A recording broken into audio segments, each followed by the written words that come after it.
On England's coast, how did a secret wartime bunker save thousands of soldiers? And it was only in the 1980s that we realized what an extraordinary history they have. In these Dutch tunnels, what spine-chilling discovery shocked the miners? All of a sudden, you find this terrifying skull. And they were frightened, these people. And in Eastern Europe, the world's biggest labyrinth, what secrets are now being revealed?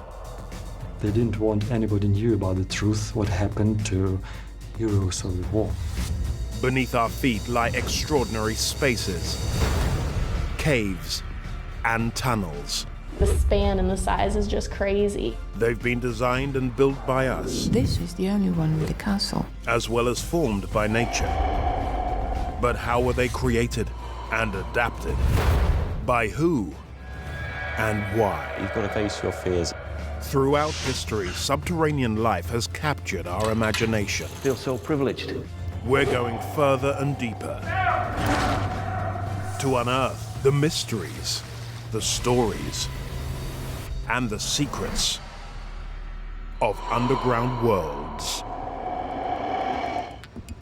The United Kingdom, an island nation that's always kept a tight grip on its borders.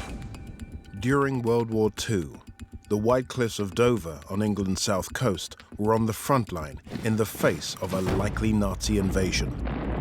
Underneath Dover Castle and behind the cliffs, an extraordinary underground world was created to protect the UK from the Nazis, with this bunker becoming the control center for the Allied evacuation from Dunkirk. This is as good as it got for a bomb-proof headquarters. What made the Prime Minister Winston Churchill order the construction of these secret underground coastal defenses? And why did Adolf Hitler order his bombers to spare Dover Castle, even as they rained destruction on the town?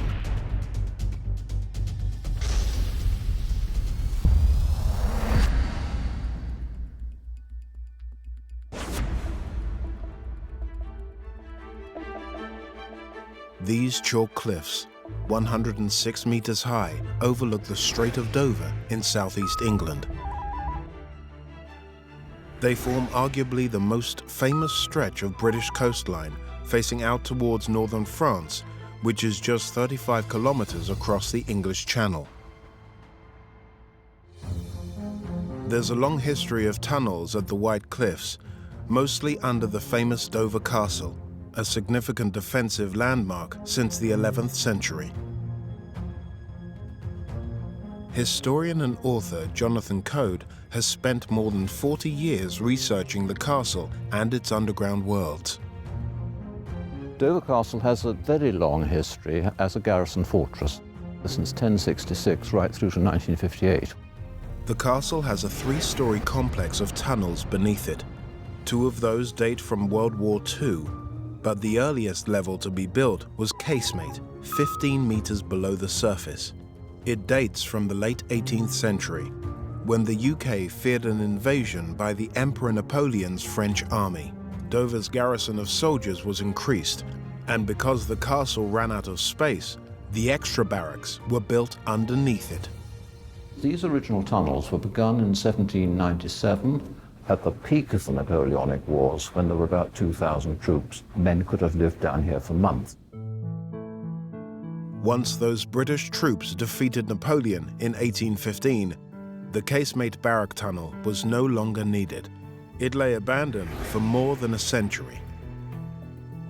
In 1938, with World War II inevitable, the Royal Navy brought it back into use as a command center.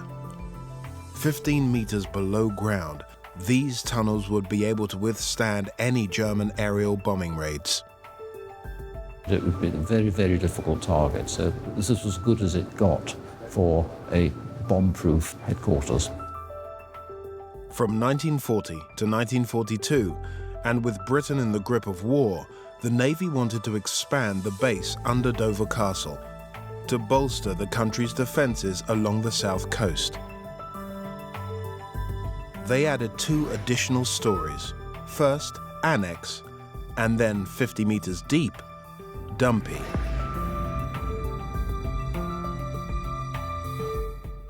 The Prime Minister Winston Churchill wanted the best man possible to run the whole operation.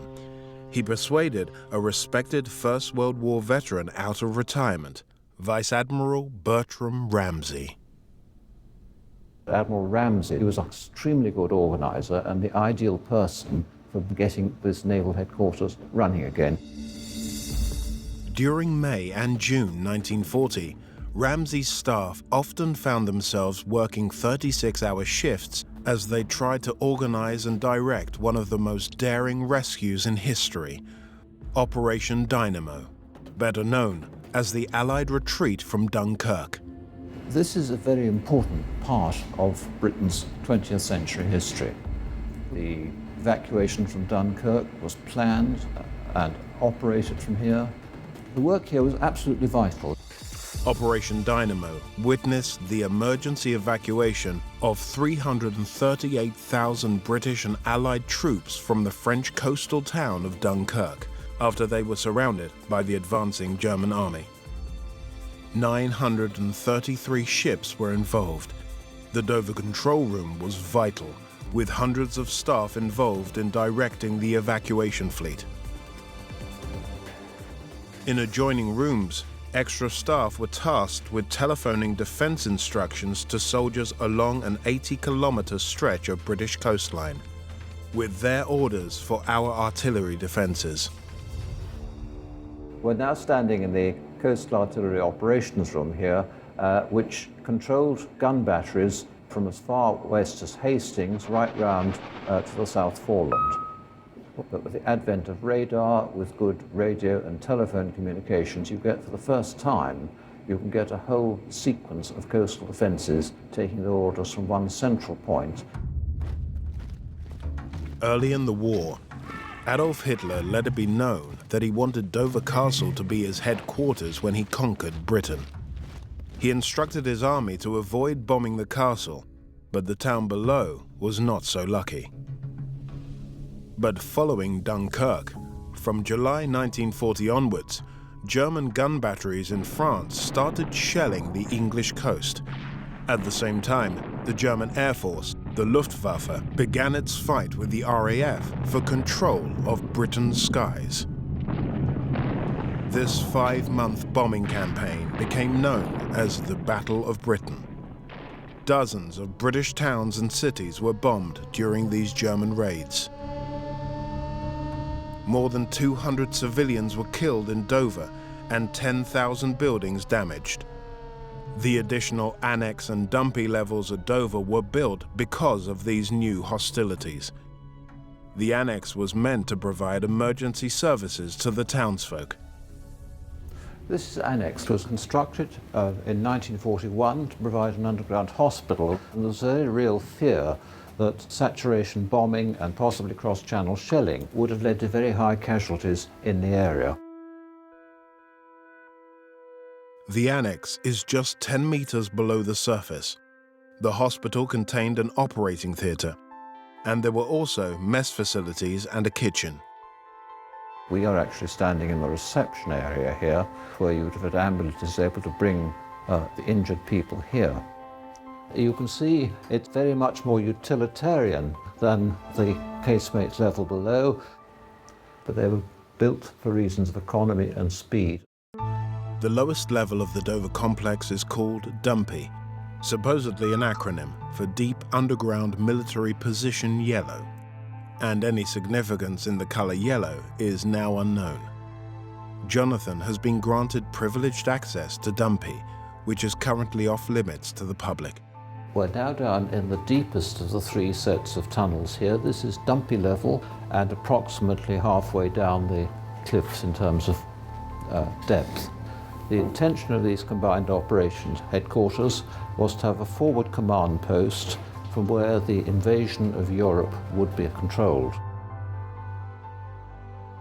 In the event, Dumpy was hardly used during World War II, because the D-Day Allied invasion of Europe in 1944 was directed from Portsmouth instead. I don't think these steps would meet any safety levels. now in terms of landing stages to stop you tumbling too far.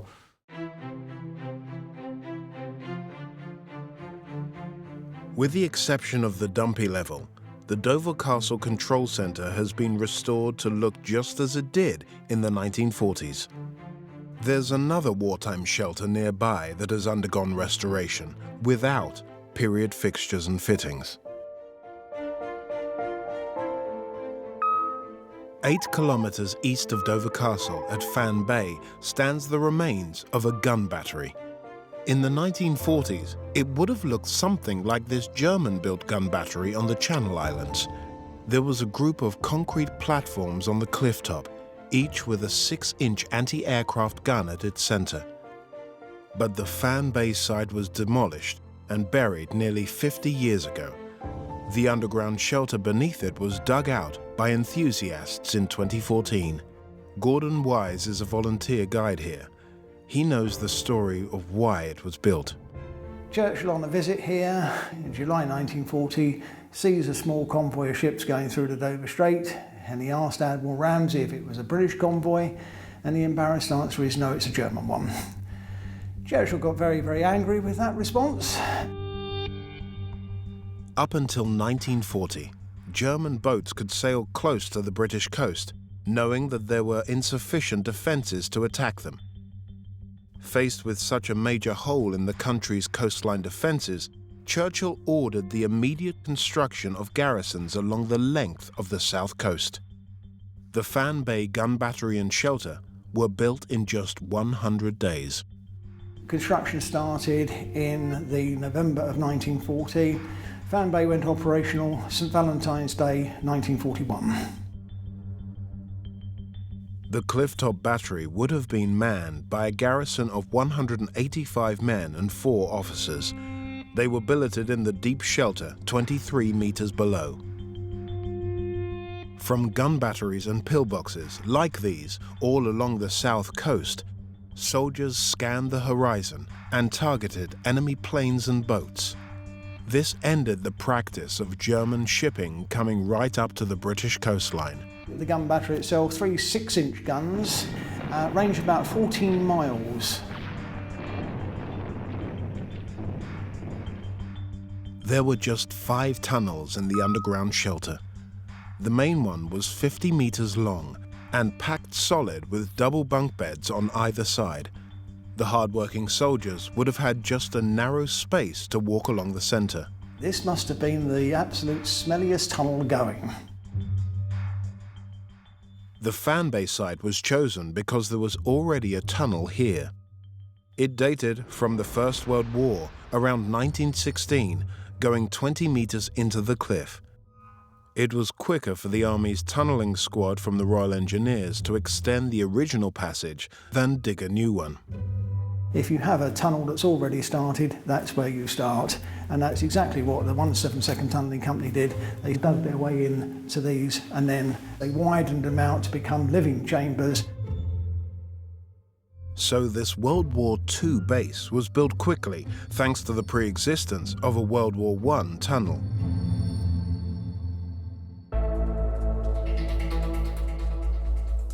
It was originally built into the cliff face as a shelter for the soldiers who manned these concrete sound mirror structures, which date from 1916. Photographer Joe Pettit Smith has been documenting these and other surviving acoustic mirrors along the south coast because his grandfather, Bob Smith, played a role in developing the technology. The 2 here at Dover are part of a series of 13 that are still intact and remain. When these were built originally, they were the absolute cutting edge of technology. These acoustic early warning systems predate the development of radar in the 1930s. Because they reflect and amplify distant sounds, the British Army used them to listen out for German bombers during World War I. So you can hear something far before you can see it on the horizon. How can you possibly try to get ground crews, in position to somehow defend? These structures were that. The reason that the sound mirrors and the fan bay tunnels survive in such good condition is that they were buried for nearly 50 years. In the 1970s, the British government scheme Operation ISIL cleared away unwanted wartime buildings. Underground structures had to be sealed up so that nobody can get access into them, and overground structures had to be knocked flat and removed. And a lot of the spoil from the overground structures was actually pushed into the underground structures to try and seal them up. But Fan Bay actually remained one of the best preserved of all of the deep shelters.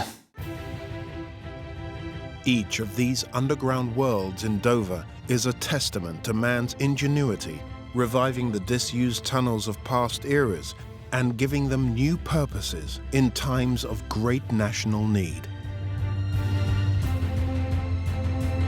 It gives Dover a wholly unique feature which you cannot parallel in any other British military fortification.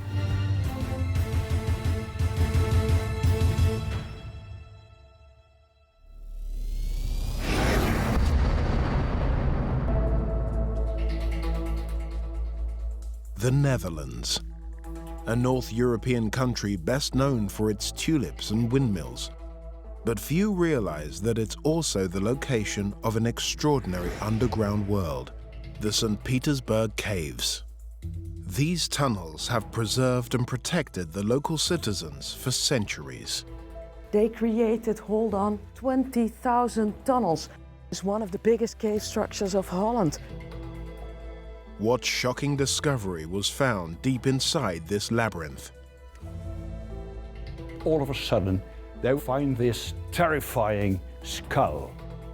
And how did the World War II Dutch resistance use these tunnels and a Rembrandt masterpiece to outwit the Nazis? Once in a while, they took out the Rembrandt, picked out the radio and sent messages to England.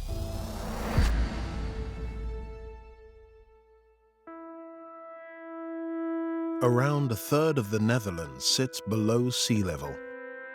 In a landscape this flat, there's one landmark that stands out above them all, Mount St. Peter on the outskirts of Maastricht. It lies 200 kilometers south of the capital Amsterdam on the border with Belgium.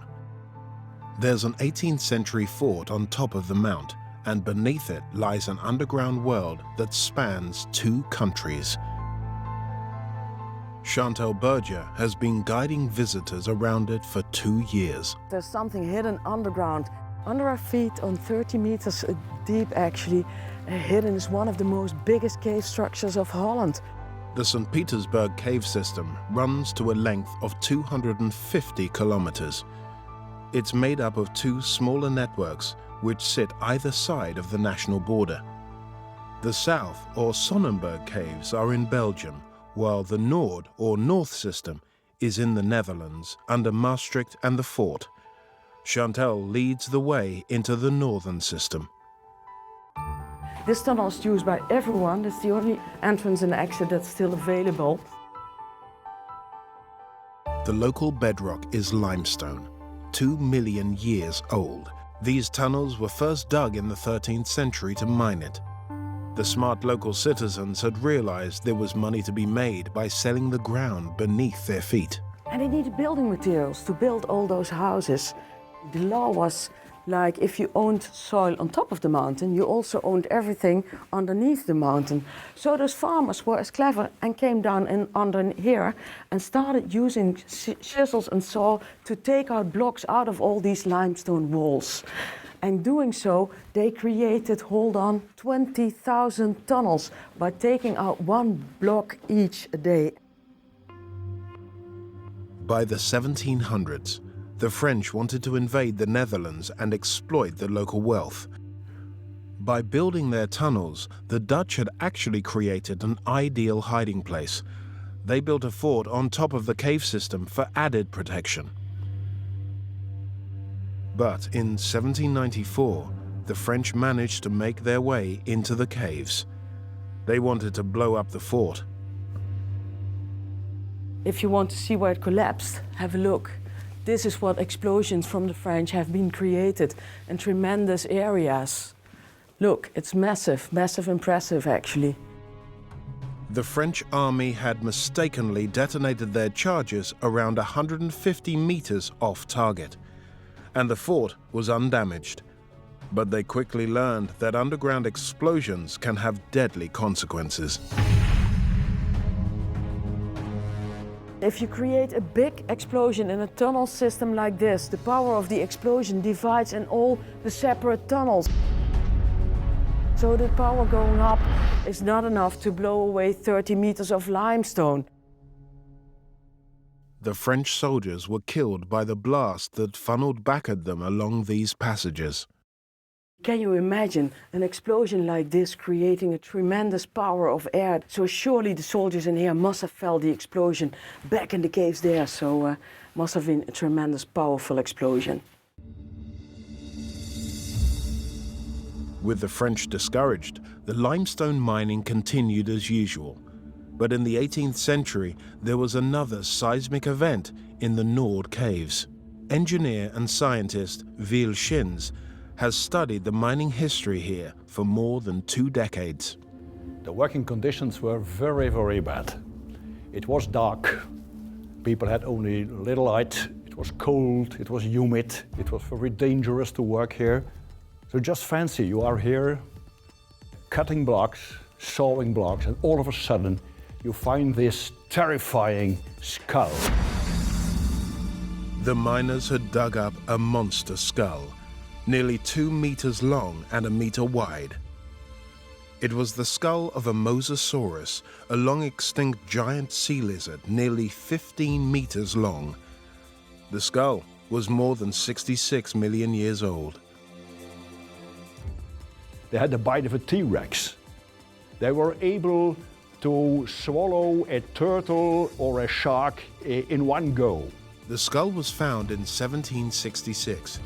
It must have dropped to the seabed millions of years ago, and then sediment would have buried it, creating the limestone bedrock which runs under the countryside, and which the Dutch miners were slowly digging up. And they were frightened, these people. And as they were superstitious, they didn't know how to handle it. It was in the early 18th century. Nobody was occupied with fossils or geology or paleontology. The skull was a challenge to centuries of religious teaching. After all, the Bible makes no mention of giant creatures like this.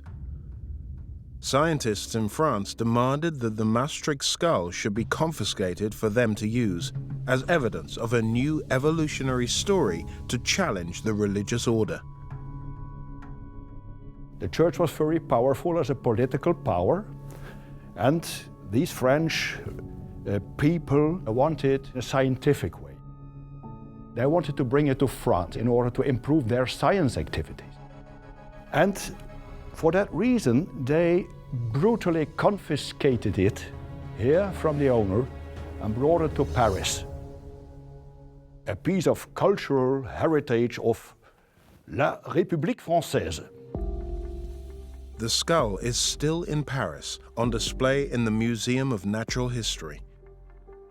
The citizens of Maastricht have campaigned for the return of their Mosasaur skull, but the French are in no hurry to comply.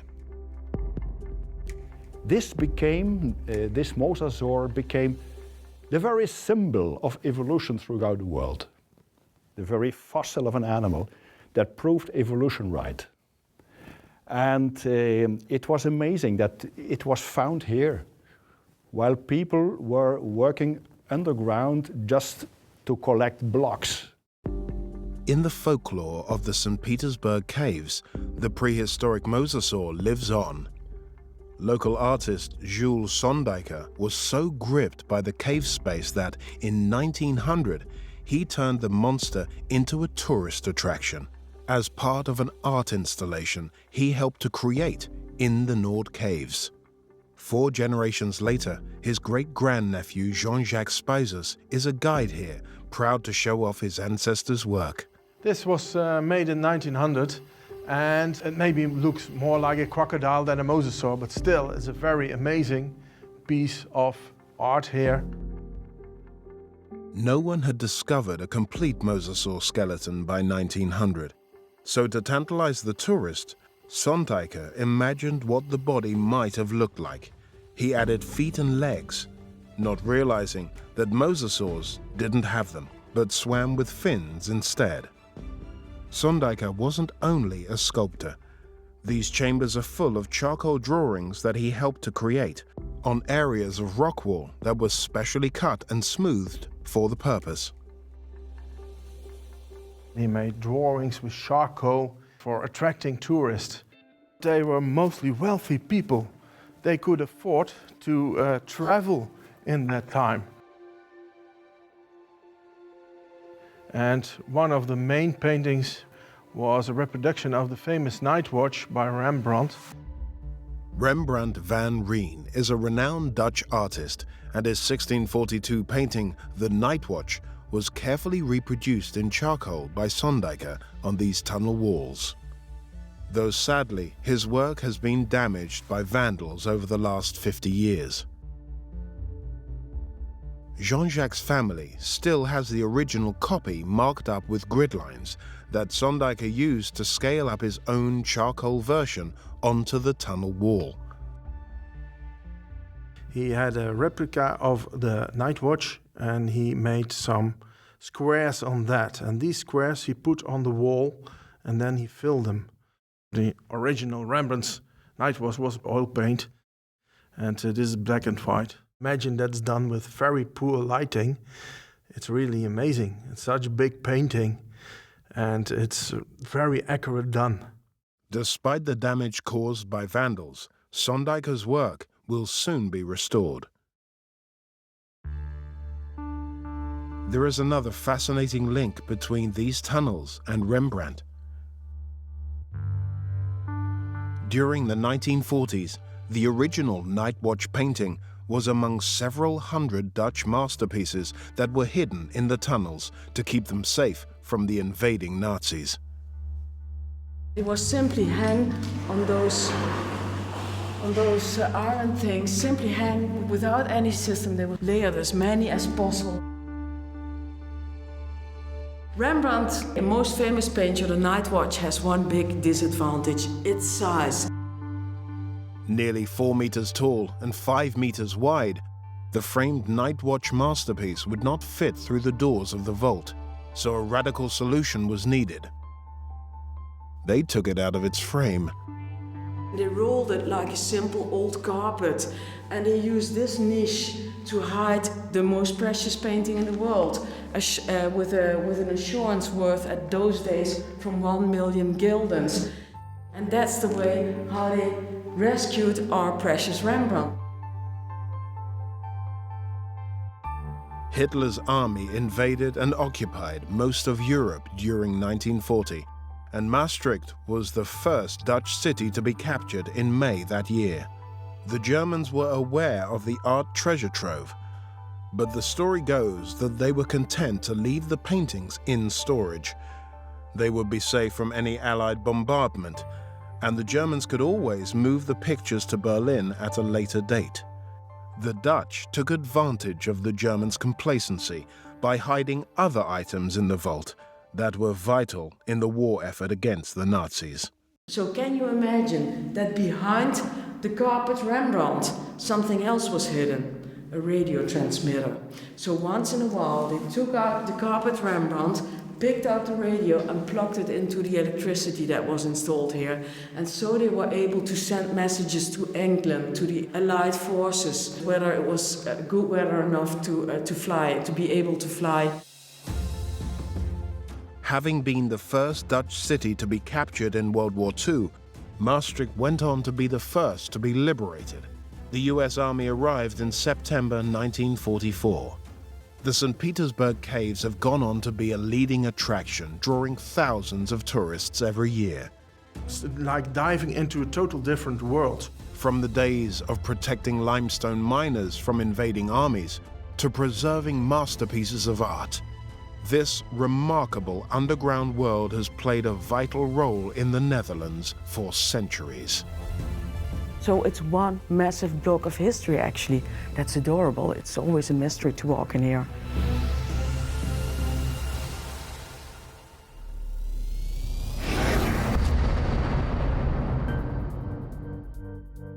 Ukraine, the second largest country in Europe after Russia. It has a population of nearly 44 million. The Black Sea coastal resort of Odessa is the location of one of the world's most extraordinary tunnel networks. We are inside the biggest underground system in the world. Lying 60 meters underground, these Odessa catacombs are an incredible 2,500 kilometers long. For centuries, through all kinds of wars, they've protected the local people from danger. Yet these very tunnels have also been the scene of tragedy. Just to stay sane in this condition, it's quite a sad story. All of them died eventually. It's such a big network that dozens of people have set foot here and never come out again. If you scream, nobody can hear you just 10 meters away.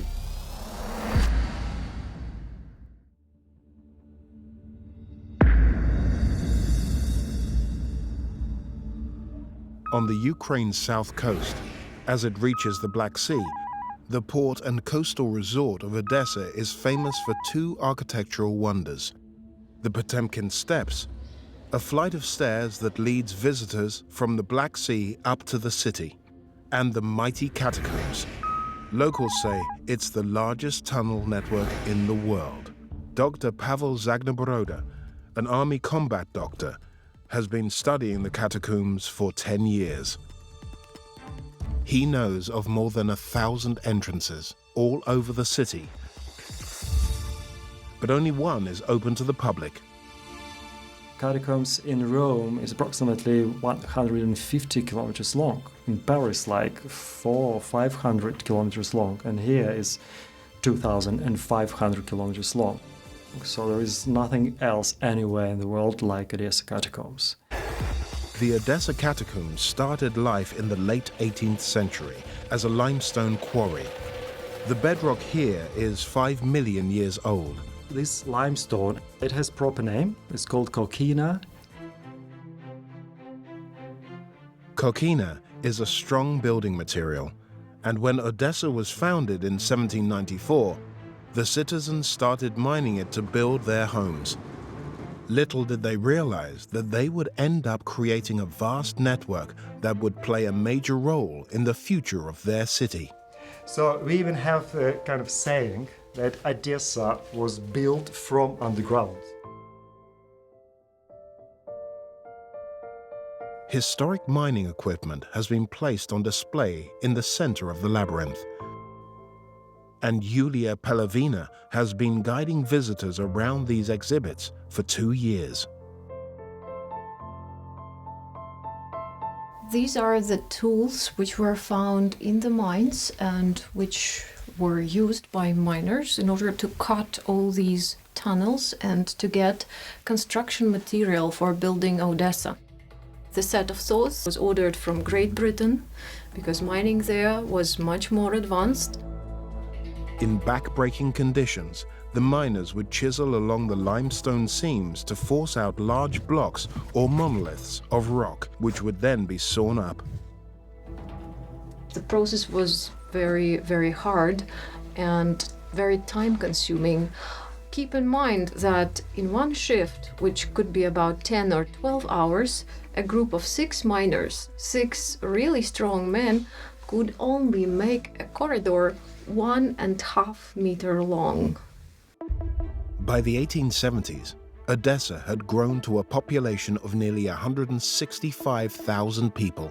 Demand was high for the limestone as the city kept growing. But after the Russian Revolution in 1917, mining was stopped. New industries like metalworking and machine building took priority in the new Soviet Union. But the catacombs found new uses. When the big mining had stopped, people started using the catacombs for all sorts of purposes. So then all sorts of criminals have been hiding here, like smugglers and thieves and pickpockets. They were hiding here from the police. They hid here their belongings, their stuff, guns, money. The tunnels beneath Odessa were to play their most vital role for locals during World War II. In 1941, Nazi Germany decided to invade the Soviet Union. Hitler's plan was codenamed Operation Barbarossa. Odessa was a key target and fell to German and Romanian forces in October 1941 after a 4-month siege. 82,000 citizens of Odessa were killed and another 78,000 taken prisoner as slave labor for Germany. But a local resistance movement called the Partisans attacked the Axis invaders wherever possible. One group of partisans, during the Second World War, they stayed in this part of Catacombs. There were around 45 such resistance groups, totaling 6,000 fighters. Their graffiti lines the tunnels, and their posters are on display calling for their property to be reclaimed from the fascist invaders. The Axis soldiers sealed hundreds of tunnel exits, hoping to kill the partisans. Pavel knows the story of one group of 13 men who were trapped. They couldn't go out, all the exits were blocked. So just to stay sane in this condition, it is a very big deal. It's quite a sad story. All of them died eventually. The story goes that months of living and surviving underground drove the partisans mad, causing them all to kill each other. Only one survived, Alexander Glushenko. He spent another 1 year on his own underground, and then he managed to get to his home just nearby, and his wife hid him in the catacombs under their house for another year. So he spent more than 3 years underground. So this guy who stayed here for 3 years and remained sane, he's really a hero to me. Apparently, Glushenko's survival was inconvenient. After the war, the Soviets wanted to suppress information about the partisans. Instead of rewarding him, they silenced him. Unfortunately to him, when the Soviet army freed the city, in a couple of days they just shot him dead. They didn't want anybody knew about the truth, what happened to heroes of the war.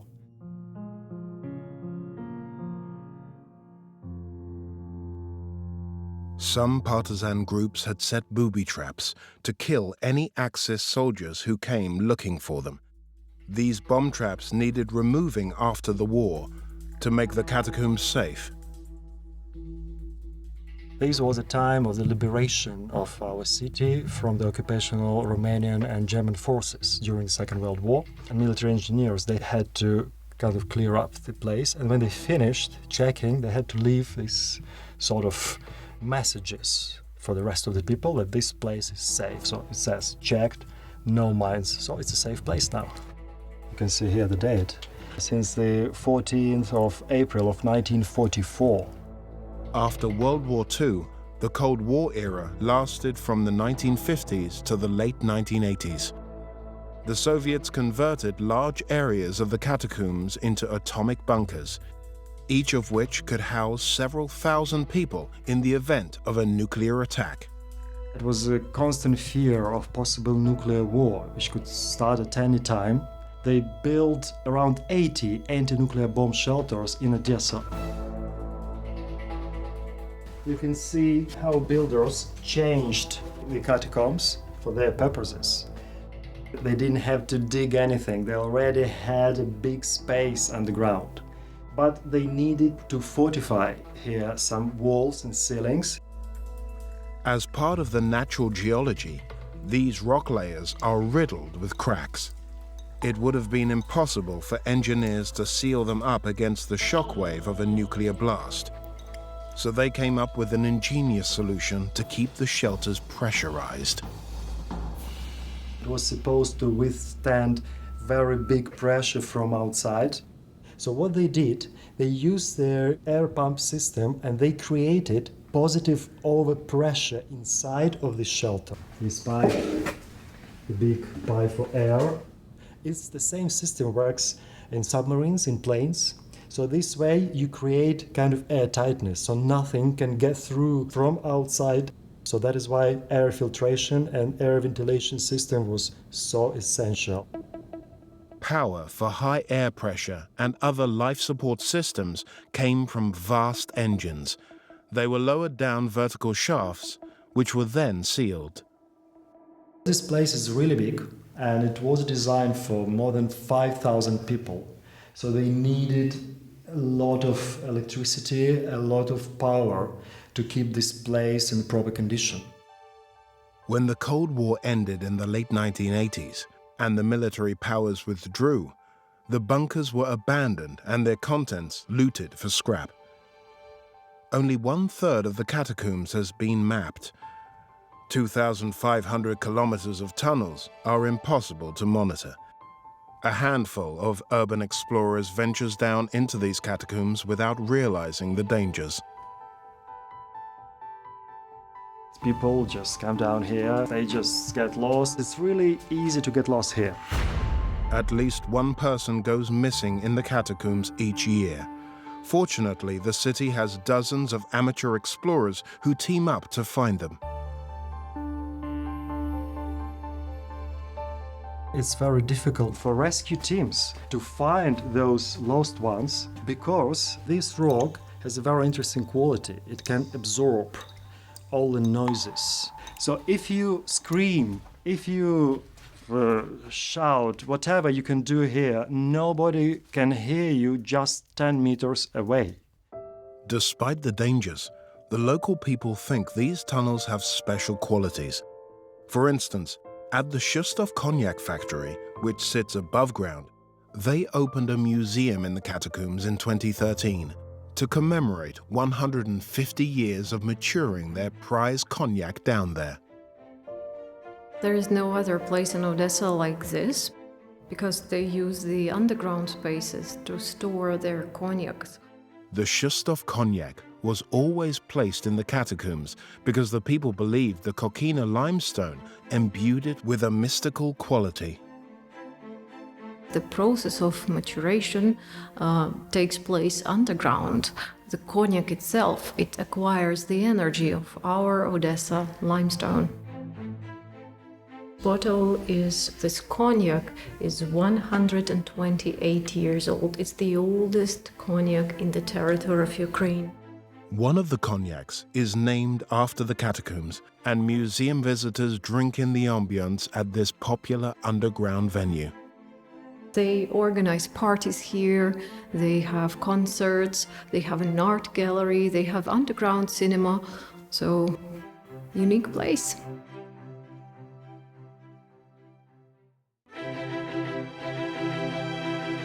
From the Kokina mine, which provided the limestone to build the city, to the bomb shelters, which would have kept the citizens safe, these catacombs have played a vital role in this city's history.